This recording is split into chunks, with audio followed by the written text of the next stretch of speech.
Hi, this is Dr. Tom Kessler. Welcome to MSA600, Administrative Research and Report Writing, Lecture Number 1. I want to welcome you to the course. I recall it wasn't too long ago when I used to stand in front of a classroom and talk about the topics that we're talking about today. And here I am now, years later, sitting in front of a computer with a microphone, really doing the same thing. It's not exactly the same dynamics because you can't stop me and ask questions, but there'll be opportunities throughout the semester for you to pose questions and get the answers that you need. Our objective today is to really talk about what this course is all about and to also review the key elements of Chapter 1 of our LEADY text. So by the end of our session today, you should be clear on what the course requires and also reasonably clear and have reinforced the key concepts from your reading assignment for this week. MSA 600 is one of our core MSA courses. All students have to take the course. We encourage students to take it earlier in the program rather than later. Doesn't always work out that way, but that's what we encourage. The reason is because this foundation course provides a lot of skills that help in other MSA and concentration courses. So that's really what we try to emphasize in terms of taking the course early so that you get the skills now and you can use them in your other courses. What are we going to learn about this semester?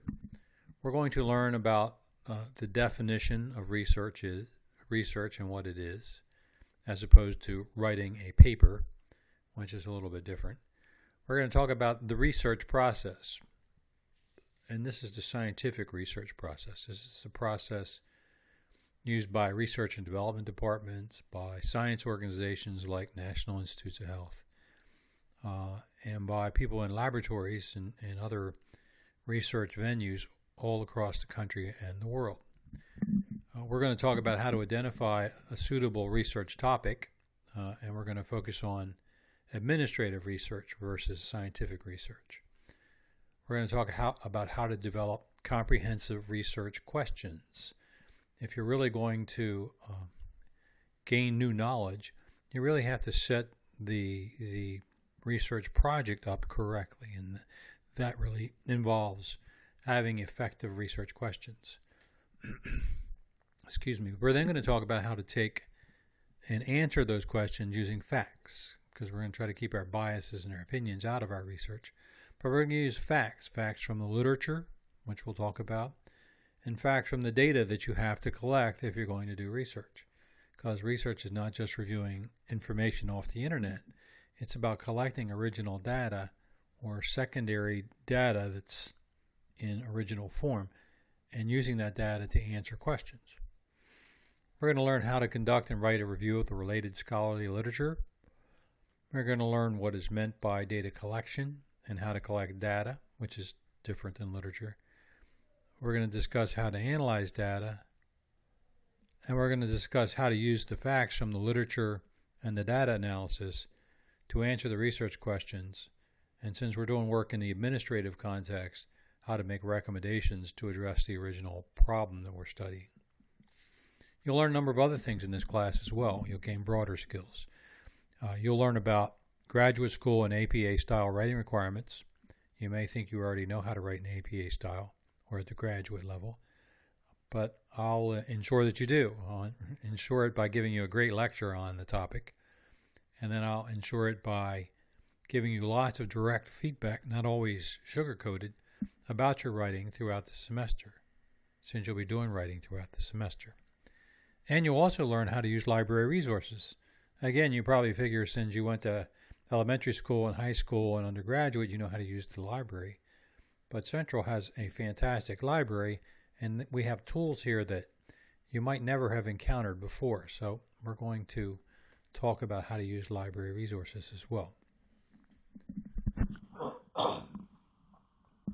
So let me introduce the course.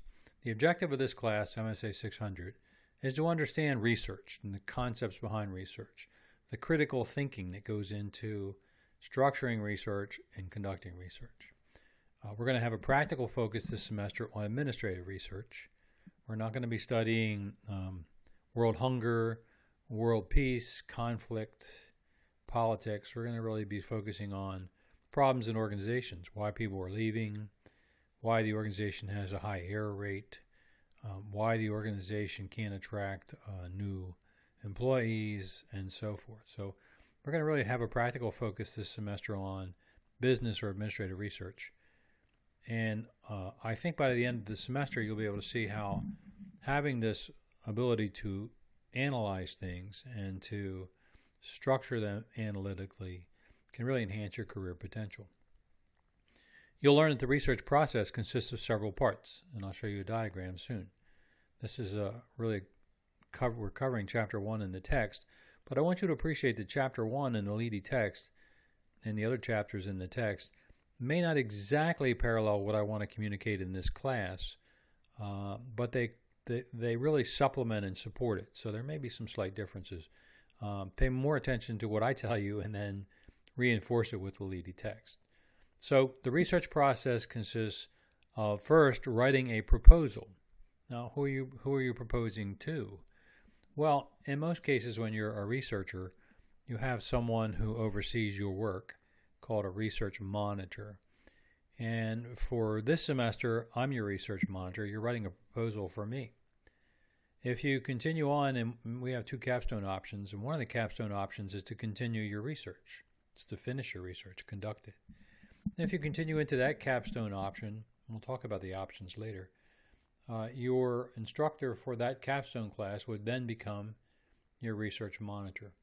They would be the audience for your research proposal, and they would be the person guiding your work through to conclusion into a final research report. So the research process consists of several parts. One is writing a proposal to conduct research. We're going to spend a lot of time this semester on that activity. Research also consists, after your proposal is agreed to with your research monitor, of obtaining permission to collect data, because some issues we'll talk about later in this lecture, people have been harmed in the past by research. And so universities and federal grant institutions like Central Michigan have to have protections in place to make sure that you're not conducting research that's going to hurt somebody. So there has to be permission to collect data. We're going to talk about collecting primary and secondary data, analyzing it, and then converting that data and the literature that you've done from a proposal format to a final report format, and then writing a final research report. That's really the research process. Same process used by all research institutions everywhere, worldwide. It is a common process. If you get your dissertation, if you get a doctoral degree, your dissertation process will follow exactly that model. You'll also learn some other skills, as I've already mentioned, how to select practical applied topics, how to develop research questions, how to review literature, what scholarly literature is and why it's so important, and you just can't sit on the internet and grab anything that anybody wrote off of Wikipedia or whatever. We'll talk about literature. We'll talk about collecting and analyzing data, writing at the graduate level, and as I mentioned before, using library services and resources. Our book this semester is by Leedy and Ormrod. It is the second edition of Practical Research Planning and Design. It's an ebook available from the MBS bookstore. There's alternative editions of it, but you'd have to check the Sakai site where I might mention that if you can't get the book through the bookstore, you can perhaps get a used edition, but you have to know which edition you need of Practical Research by Leedy and Ormrod. Notice on this slide that I've also talked about what we're going to do this semester and sort of the points that it's worth. We're going to do a case study. We're all going to take on the same common research problem. There's going to be 3 things you have to do for that, and that's going to add up to 5% of your overall grade. There's going to be a discussion board every week. That's important because it requires you to interact with each other, and it enables me to monitor that interaction and to engage if I need to engage as well. 10% of your grade. Biggest project and biggest part of your grade this semester is for you to actually come up with a topic and develop an individual research proposal. So you're going to practice. You're going to practice everything we learn. 75% of your grade. Then there's a final exam that's 10% of your grade. So that's sort of how the course is structured. Now I want to go through and talk about sort of the basic elements of research and administrative research, pulling from the first chapter of the Leedy text, which you need to read this week. As Leedy says, in virtually every subject area, we have gaps in our knowledge, or we have problems waiting to be resolved or solved. And how do we address gaps in knowledge, or how do we solve problems? Well, we have to ask good questions. What's causing this? What's beneath this? What's the root cause of this? And then if we're able to structure the right questions, then we're able to go to various sources, including literature and data, to be able to seek out objective, systematic, unbiased answers. So what is research? It's a systematic collection and analysis of information with the entire purpose of increasing our understanding about the subject or solving a problem. I'll put that solving a problem in there because it's really important. So according to Leedy, research originates and is guided by questions. Why is this occurring? How is it occurring? What's causing it, etc.? It requires an objective. Why are we doing this research? Well, I'm trying to help my administrators solve a problem. Low morale, inefficient process, whatever. And then research question is generally focused on what's the causes, not the solutions. I find students say, my research problem is we don't do enough training here. And I say, no, training is a solution. It's not a problem. It's a solution. So if there's not enough training, how do you know that? What's the problem? What is the problem? And what's causing the problem that training may help solve? Research follows a specific plan or methodology. We're going to learn a lot about that this semester.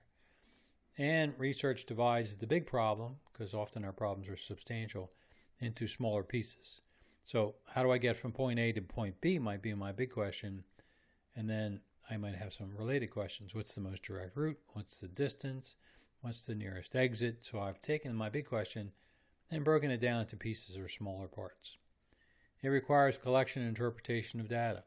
This probably will be the biggest reality check you'll have to confront, because you've probably written research papers many times in the past that have not been research papers. And the reason they haven't been research papers is because they've just been reviews of articles and studies done by others. They've been really a literature review, not a research paper. Until you collect and interpret data and incorporate that into your research, you really haven't done research, and that's important. Also, research is iterative. I have students in this semester, you'll write multiple chapters, but you get to the second or third chapter and you say, I've discovered some new things. Can I go change chapter 1? And I say, of course, this is iterative. So the more in-depth we get as we go along, the more we have to circle back to the earlier parts and fix things that we may have started with when we had less knowledge. Leedy does a great job, no other book really covers this, of highlighting misconceptions about research. Leedy and Ormrod say it's not merely rummaging information gathering. I'm going to the library to do research. Well, it's not research. You're going to the library to gather information, but you're not really doing research. It's not the mere transportation of facts from one location to another. So here's 2 studies that have a conclusion. I'm going to write about that. Is that research? Not really, right? Because we haven't collected any data. There's nothing new to contribute. It's just a review of what others have done. It's not merely rummaging for information. I'm going to research interest rates to see if I should refinance my mortgage. Well, those facts already exist. This is not really research. Research is solving a problem that exists or getting a solution to a gap in our knowledge that currently is not known. And then research is not a catchword used to get attention. After years of research, we produced a new outpatient treatment approach. This kind of brings us back to the scientific method. And this is really important. And I'm going to have 4 or 5 slides at the end today that talk about this concept of bias, right? And so going all the way back to the 15th century, Leonardo da Vinci and others who followed him really spent a lot of time saying, we really can't draw conclusions about things based on our own biases, our own thoughts, right? We really have to find facts to support them. And so the scientific method requires that we search for knowledge, that we eliminate or avoid personal biases. And this semester, I'm going to be your bias police person, right? I'm going to be making you get rid of all the bias in your work. And for some of you, that's not going to be easy because you might be more judgmental than others in the class. And so it's my job to make sure that your bias stays out of your work. And so what's the likelihood that CMU students will conduct unbiased research? Well, it's highly likely, really, because by the time I get done with you, it won't be biased. And so that's my job. My job is to make sure you don't have bias in your work. So we'll come back to that bias in the scientific method. In the scientific method, if I have a question and I research it using facts, and you have the same question and you research it using the facts, we should arrive at the same conclusion. The reason we might arrive at different conclusions is because we injected bias into the process. So we'll talk about that. Let's fairly quickly go through the research process. I mentioned it before, but I want you to be clear and comfortable with it, and I want to go through it here to be as clear as possible about the process. So research projects follow a well-documented, widely accepted process. All researchers do this. Doesn't matter where they work, how long they've been doing research, whether they're professionals or whether they're students. We prepare a proposal. We obtain approval for the proposal. We obtain approval to collect data. We collect the data, and based on the data and the literature, we write a final research report. This formal process is designed to facilitate rigorous, unbiased research, and once it's mastered, it enables us to devote our attention and energy to the problem under study, not this process, right? Like, well, you did this step and not that step. So that's what we're really trying to do, is to have a consistent process. And everybody agrees and learns the process, understands the process. Then we can focus on the subject, the substance, the matter. So let me show you a quick diagram here. It may initially look a little busy to you, but you'll see this diagram again. You see at the top left, because we're doing administrative research and not scientific research, we start with an organization. We start with a problem, a challenge, an issue, or an opportunity facing the organization. It may be an organization that doesn't exist yet, so it may be a feasibility study. But it's all about these things: problems, challenges, issues, or opportunities. And it's about one organization, not all organizations. Because when you take on all organizations, if you want to find out why morale is low in the military is so massive and so complex. There can't be one single reason. It's too hard to study. It'd take you a lifetime and cost you $1 million. So we're going to focus on one organization, ABC, XYZ, the division, the human resources division of such and such a company. We're going to focus on single organizational problems this semester. So look at number 1. It says study topic. Well, what is your proposed topic, and when does that get submitted to the research monitor?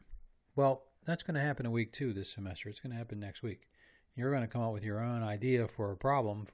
You're going to have an organization in mind, and you're going to submit that problem. And your research monitor, being me this semester, is going to decide whether or not it's a reasonable problem, whether it's narrow enough and you can do it.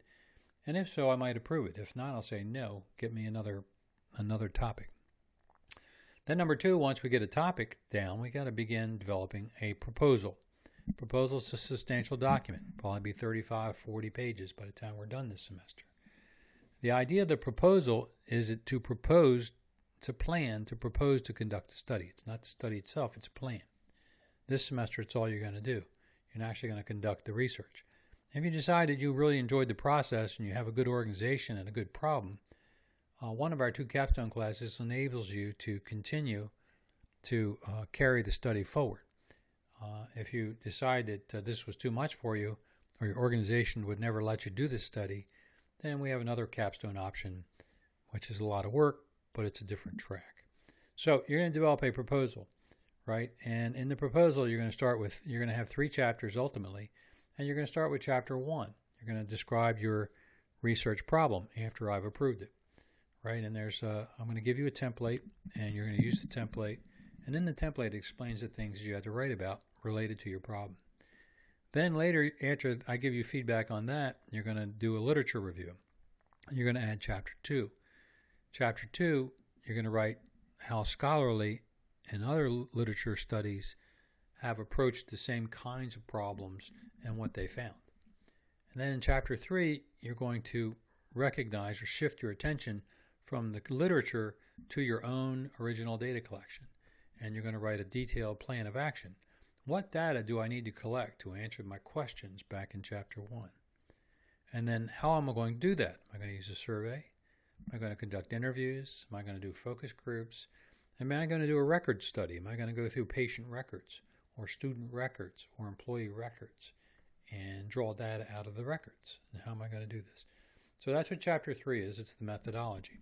You also have appendices. If you're going to do a survey, at the end of the semester, you'll have a survey as an appendix. And you also have a cover form for the survey explaining what the survey is about. That's kind of where we'll end this semester. I'll have lectures in the last week on the rest of this, but we're going to spend a lot of time this semester focused on sort of getting your thinking right about research. Okay, and so that's where we end. Now, if you take the one capstone course that is a continuation, it's not related to this course, but if you want to take your proposal from this course, or you want to write a new proposal, it's fine. And you go into that capstone. You would do number 3. You would work with your instructor or your monitor to get permission to collect data. It's called a research review application. You would collect your data, give out your surveys. They would come back. You would analyze the results. And then you'd finish the last 2 chapters of your research report, because we're not going to call it a proposal. It's going to be done, right? And so it's called a final research report. So in addition to changing chapters 1, 2, and 3 to past tense instead of future tense, you would write Chapter 4, which is your data analysis. And then you write Chapter 5, the summary of the previous chapters, the conclusions, the answers to the research questions, and any recommendations to solve the problem that you set out to study. Then you'd add a 2-page executive summary to the front and present the report to senior leadership. That's the research process. It doesn't change much whether you're doing scientific research, dissertation research, research at Centers for Disease Control, research at Dow Chemical. It doesn't matter. Same process. Okay. Students practice this semester developing the formal research proposal. It's a practice, right? Doesn't mean anything. It's just something you're going to do this semester. And I'm going to help you, and I can assure you by the time you're finished this semester, you will have received so much feedback and so much interaction that you'll have an outstanding proposal. Probably.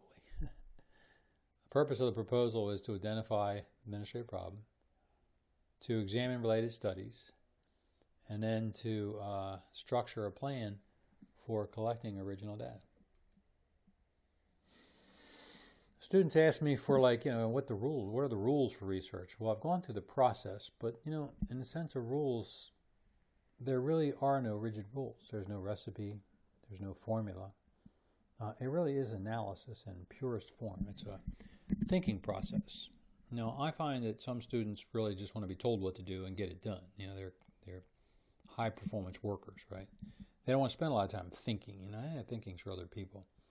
Then there's other students who like to spend a lot of time sort of mulling things over and tossing it around in their head and batting it back and forth and stuff. So this research process, this concept of research is going to be more appealing to some people and less appealing to others. Doesn't matter. We're all going to learn it, right?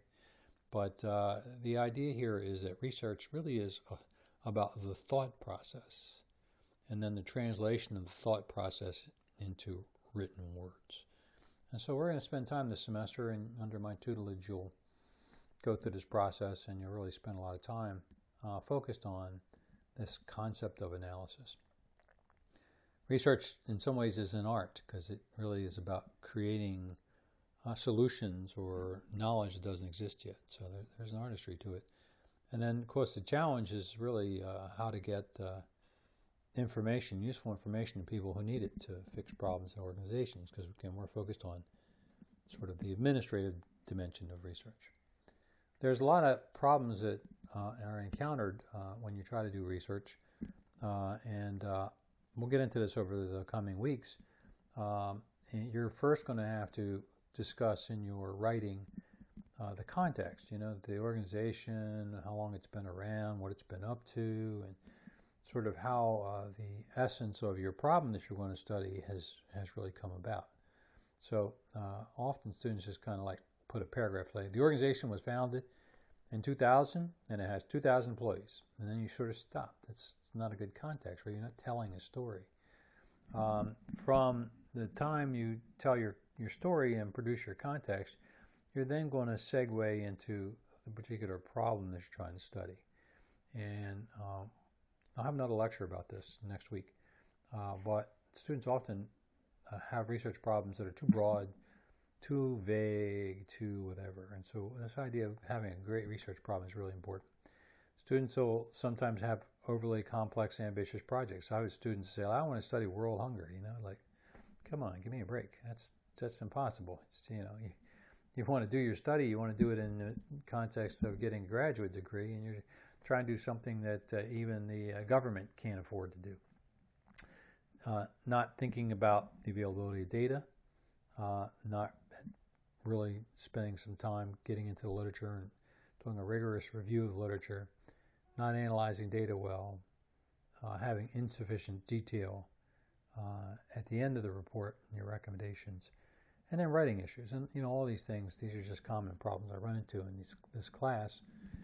And I'm sure that we'll have conversations about those topics throughout the semester, both as a group and individually. I mentioned coming back to the research ethics topics. I wanted to just end with this and then do a few housekeeping things, and then we'll be done. Why you need to know about bias, personal bias. Well, number one is that if you violate the ethics in our class, you can fail the class or be dropped from the MSA program. And what am I talking about? I'm talking about not citing facts, taking facts from places and then presenting them as your own. So this topic of ethics and bias is very important because you have to, and I'll reinforce it throughout the semester, when I see facts in your work and they're not cited, I'm going to say cite those facts. I don't care whether you got them from your website or from a document or from a newspaper. You got to cite sources for facts. And it can be very little factual content in your writing that isn't cited from some source, except for the stuff that comes out of your own head and is unique to you. In order to conduct research, you'll often interact with individuals either by doing surveys, interviews, or sometimes even having the subjects engage with you. And because people have been harmed in the past, another important aspect of this topic is that we now have a lot of strict regulations from the government about doing no harm when we do research. So that's why the topic's important. There's some examples. There were some shock studies, the Milgram shock studies many years ago, where people were asked to see how much juice they could give a person before they would stop. We're testing the ability of a person to be empathetic, right? So they just kept increasing the shock and shocking the individual. So that wasn't a great thing. And today, if you yell at a child in school, you can get arrested stuff. So that stuff doesn't work. And then there was a study at Johns Hopkins, an asthma study, and which is asthma, right? People have asthma all the time, but some people died. And so there's been a whole lot of regulations because of these kind of problems. And so we do have to protect our subjects, and you also have to respect intellectual property. So at Central, we have a process where if you want to actually collect data, you have to ask for permission. Okay, we won't do that in this course. I'll tell you about it in the last week of the semester. I'll tell you about that process, but it's not a big deal. But you got to fill out some forms, and then somebody in the MSA department looks them over and says, "Yeah, I don't think there's any risk here," or "I think you need to change some of these questions because they're kind of risky." So another important part of this, and when we get later in the semester and you start talking about what you're going to do to collect data, is protecting the identity and the confidentiality of participants in your study. So we'll come back to that later. So a key important point of the brief presentation is behave responsibly. Don't misrepresent your research. Cite your work, cite your facts, cite your sources. Acknowledge your limitations and weaknesses. There's certain places in your writing this semester. I'm going to provide you a very detailed template for writing your work this semester. And there's places in there for you to describe the limitations and weaknesses of your work. And so when you get to that point, just remember to do that and do it well. And then the last part here is to avoid your biases, right? And we all have biases, but you can't write about them. You can't say the organization has not been fair to its employees. Well, how do you know that? I mean, where's your facts? Is that your opinion? You can't have opinions. You're a researcher. You cannot have opinions. So, if you're writing the organization has been unfair to its employees, unless you can find somebody that's systematically found that the organization is not fair, like a GAO report or something, you can't say that. You can't say opinions here. So that's key. The other thing is not to plagiarize. CMU imposes severe sanctions. You don't want to discredit yourself. So if I see facts in your writing this semester, I'm going to be looking for sources, and they have to be cited using APA style. So bias is bad. When Da Vinci first espoused the scientific method, he suggested that the study of things must be done based on the observation of facts, not on conjecture and personal opinion.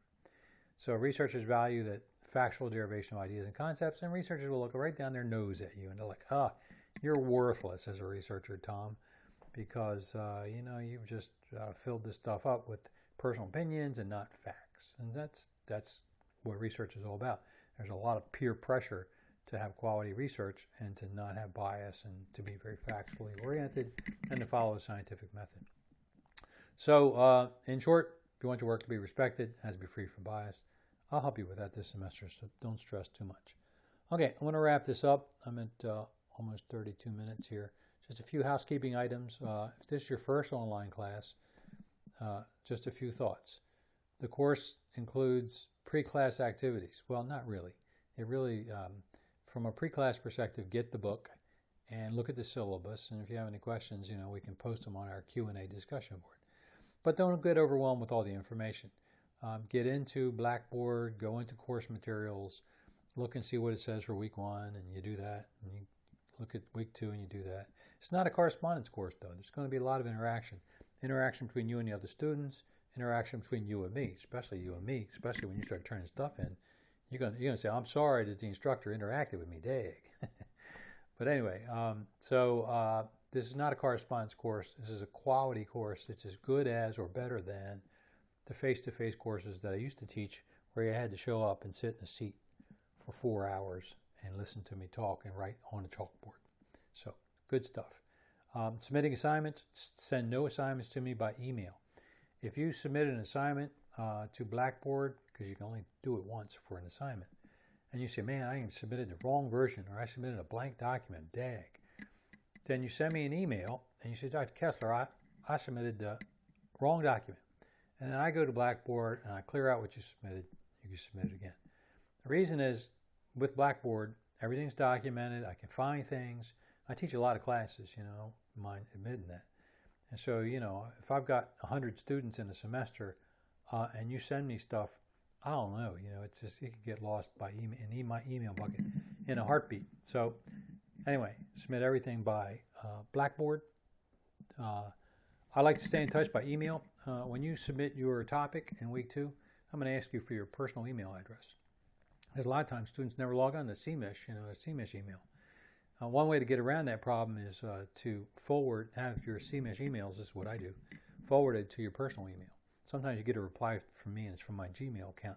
That's because it bopped over to me from CMISH, my CMISH email account, to my personal email account, and I forgot when I replied not to change it back to looking like it came from CMISH. So anyway, so if you want to forward all your CMISH emails to your personal account, that's cool. But we should stay in touch, and you can contact me anytime. And sometimes students try to say, "Oh, Dr. Kessler, I contacted you multiple times and you never got back to me." That is never going to happen.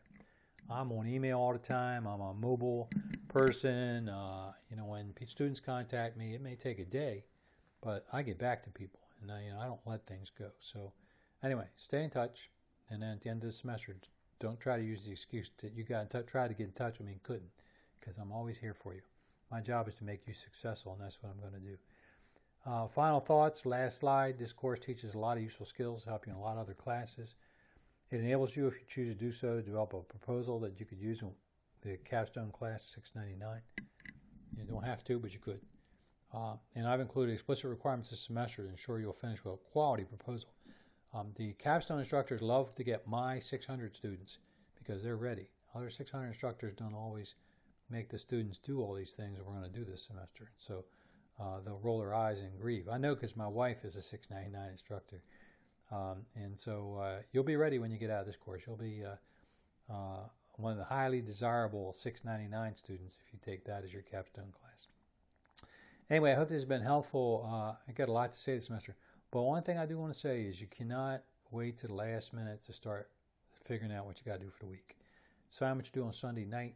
If you haven't looked at Blackboard all week and then it's Sunday at 6:30 or 7 and you start looking at it, you're going to get into trouble this semester, and really in every semester. So you need to jump on next week's requirements early and make sure you know what you got to do, and then pace yourself over the week. You're saving 4 hours of sitting in the classroom. You're not going to get through this course in a half hour a week. It's just not going to happen. There's 4 hours of stuff each week because, it's always been like that. How can you learn if you don't spend the time?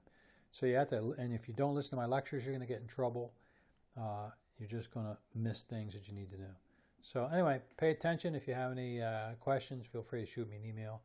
I'm here for you. I'm going to help you through this. Look forward to spending time with you this semester.